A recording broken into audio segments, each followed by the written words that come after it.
You ever have those days when you think, why oh why didn't I take the blue pill? I know I did. I had to throw this on.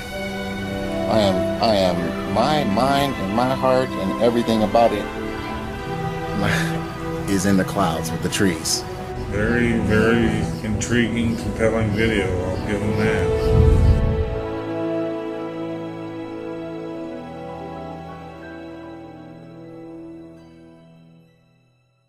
Bring it down. Cleared hot.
I think you understood meanings of my words.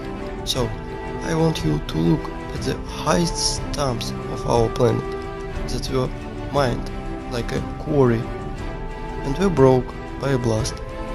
For example, tree Everest.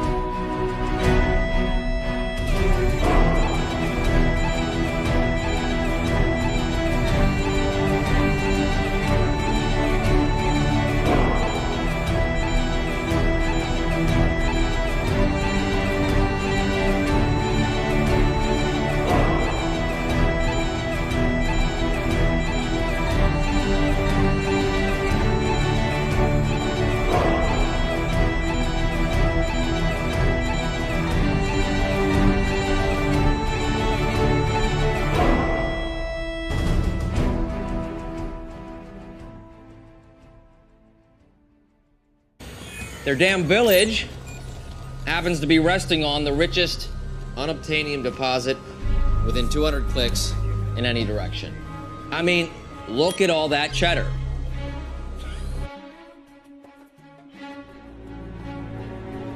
Morphed into semi-precious stones.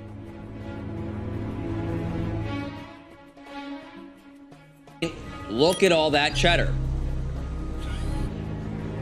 There's no green there.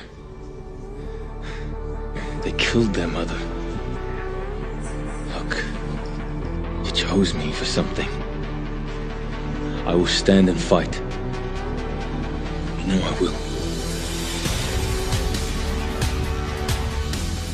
And they've got a new theory now that says maybe a lack of oxygen killed the dinosaurs. A lack of oxygen. Well, they had a big symposium in 1993. A bunch of scientists got together to study the Apatosaurus. And they said, folks, we've got a problem. An 80-foot Apatosaurus had nostrils the same size as a horse. How is an 80-foot animal going to get enough air through nostrils the same size as a horse? Well, apparently they did breathe because bones of dinosaurs are found all over the planet. Even in Antarctica and Alaska. I mean, dinosaurs lived everywhere, okay? So how could an 80-foot animal get enough air? Well, today he probably couldn't. Not to get 80 feet long. You know, when they drill into the amber, how many saw the movie Jurassic Park, you know, where they drilled in to get the mosquito blood out?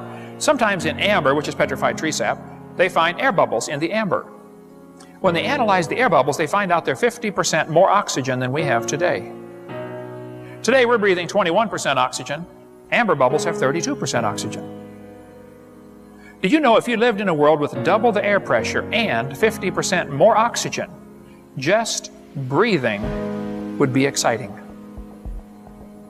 If you double the air pressure and increase oxygen, not only does your hemoglobin take on oxygen like it's supposed to, plasma will get oxygen saturated, which means you could run hundreds of miles without getting tired. I think things were a whole lot different. In the pre-flood world, if they had to double the air pressure and increased oxygen, you would just be full of energy all the time. There's a guy in Japan started raising tomato plants with pressurized carbon dioxide. You know, plants breathe CO2, not oxygen. His tomato plant grew faster than normal. When it was 2 years old, it was 16 feet tall and produced 900 tomatoes. They moved it to a shopping center and built scaffolding to hold the branches up. They said, you know, this thing might produce 10,000 tomatoes. This is one tomato plant. It ended up growing 40 feet tall and producing 15,000 tomatoes off one plant. It was a cherry tomato plant, but tomatoes were coming off baseball size off of his.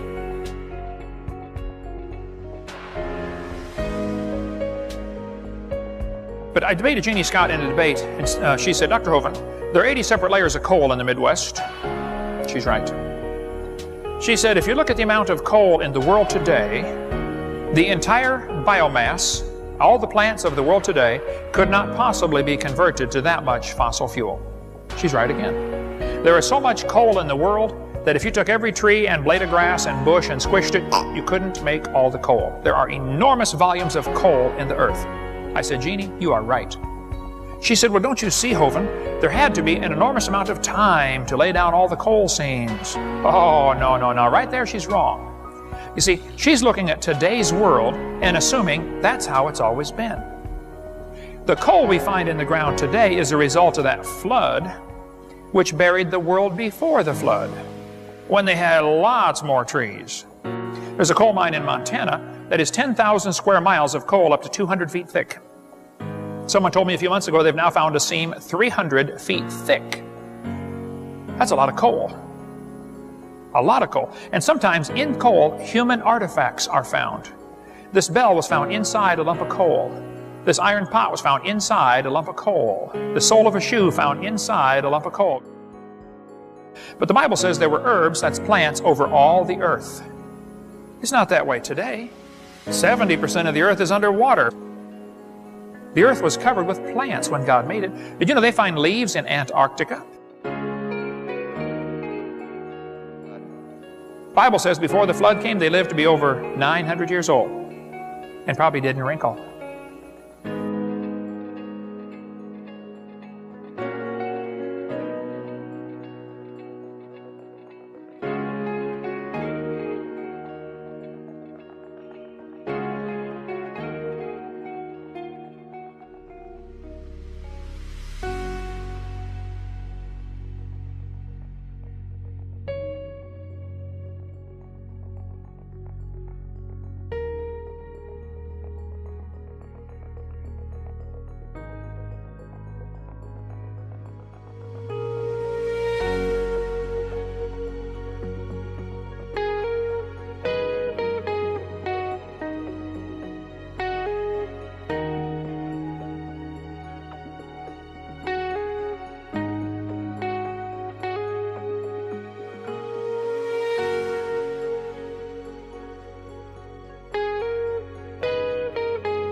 Probably just talking to a tree right now.